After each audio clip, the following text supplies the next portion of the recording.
Welcome back. For more news and information on the 2016 election, you can tune into 3FM 92.7 as well as Onua FM on 95.1, or you can log into our website 3news.com for more news. Let's do the big one now. The head of the policy unit at the Africa Center for Energy Policy, Dr. Ishmael Aka, says the timing of the announcement for the electricity subsidy was wrong. The energy expert explains government action contravenes the conditionalities of the IMF bailout.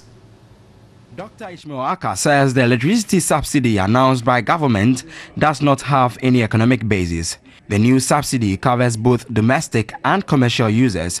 This, he said, is not sustainable. When you take residential, on average, the subsidy is about 5% of their total tariff. And if the taxes are 9% and the tariff is 5%, I mean, it won't make that much difference.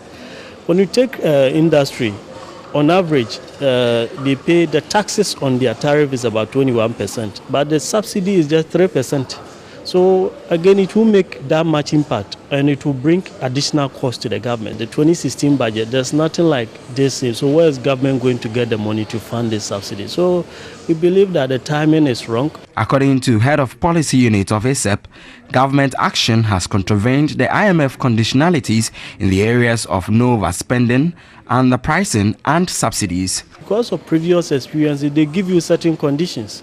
One of them is efficient operation. If you have money to subsidize, why did you go to the IMF in the first place? So, I mean, if you say you are introducing a subsidy, it contravenes the IMF agreement we're going to sign. So that's why we are saying that the best way to do this, to avoid more like going against the IMF conditionalities, to avoid bringing unnecessary costs to the government, is to just reduce the taxes. Deputy Secretary of the Public Utilities Workers Union, Michael Nyantakyi, said government's announcement of the subsidy is more political than a social intervention. We could have targeted at the poorest of the poor or the vulnerable in the society to let them enjoy this lifeline subsidy as a social intervention. But now it's being applied to every domestic customer, whether the people need it or not. It's being done. And for me, some of these things are more political than really anything social. Meanwhile, the Energy Ministry has reiterated electricity consumers will experience some relief in their billing as a result of the realignment that has been undertaken in the ECG's billing system. A statement signed by the Deputy Power Minister, John Jinapor, Thursday said it has become necessary to carry out this realignment to ensure equity and fairness in the benefits of the lifeline tariff. The statement added, following extensive consultation among stakeholders in the power sector, the electricity billing system has been realigned and all anomalies corrected. Let's get onto the telephone lines now. We have Michael Nyantakyi. Michael Nyantakyi, who spoke to us earlier, is on the line now. Good evening, sir, and thank you very much for your time. Good evening, sir. Right, Michael Nyantakyi is the Deputy General Secretary of the Public Utility Workers Union. He's on the line now. Good evening. Okay. Good evening, sir. If you can hear me, ECG at a press conference in Accra on Monday said customers will enjoy 300 million cedi subsidy, only for the president on Wednesday to now say that no, it's not necessarily a subsidy but a realignment of the bills. The Power Ministry today also says it is tariff realignment in line with what the president said. What is your position? Let's know. Well, I believe if you have seen the new reckoner that ECG had put out. Hello? Yes, I'm listening, sir. Yeah, if you have seen the new reckoner that ECG had put out, this reckoner was prepared in consultation with the PURC, Ministry of Power, and other key stakeholders. And in the reckoner, you will see that, yes, there is total government subsidy, there is utility relief, and then you have the total subsidies and relief. So this whole idea of realignment, and for me, I think we are just juggling with words. Juggling words. And you think it's more political than social intervention because, like you said earlier, the intervention will not benefit more people. Is that what you mean? No, what I meant was that now the lifeline is being applied to many of the domestic customers to a large extent, covering so many people who in reality I don't think need or deserve to be on this lifeline or enjoying this benefit. But now, for whatever reason, which for to a large extent it appears to be a more political consideration, people who don't even need this lifeline benefit are being given. And I think that it's a way... But when you say people who don't really need this lifeline, I'll give you, for example, if I pay...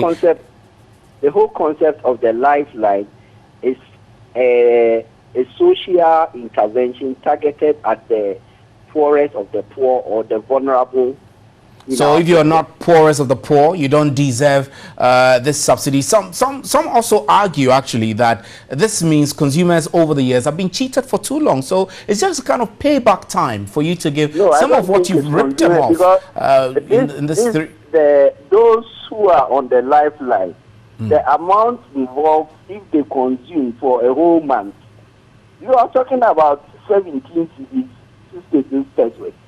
And I'm saying categorically that there are many within the middle class and the upper class, 17 cedis is nothing for them to really. I'm surprised you're making that argument, because I was going to give you an example of myself. I mean, previously I spent like 100 cedis on electricity for the entire month, and I have one deep freezer, I have one television, I have one ceiling fan and one standing fan. So I really have not been able to understand why, after the readjustment or realignment or this new billing system, I now pay in excess of about 400 cedis. No, you are talking before this relief was applied, isn't it? Yes. Yeah, but the reality was that before this relief, it was just the tariff arrangement which was so harsh. And I think this new rearrangement has, when it has this relief factors factored into it.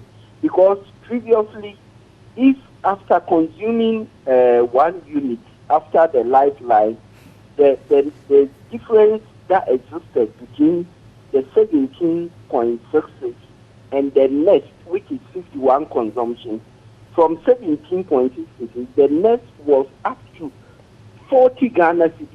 But now they have made it such that from 17.66, when you consume 51 units, you are paying 23.13%. Right. So it is this arrangement, and previously, because it was exclusive for only those within the lifeline bracket, when you go beyond the lifeline, it will take you back and recalculate from zero to whatever band that you are in. Right. But now this has changed, and that is where that cushioning comes. And for me, I still believe that there are a lot of Ghanaians, especially the middle class and the upper class people, who should not be given this lifeline. Right. Right, thank you very much, Mr. Michael Nyantechi. He's Deputy General Secretary of the Public Utility Workers Union. We're grateful that you could join us, and thank you very much. Mr. Nyantechi is of the view that this lifeline will not benefit a lot of people. I don't know. I wonder whether you will be affected and whether you will enjoy the reduction or realignment in electricity bills. My name is Stephen Anti, and you're still watching News at 10.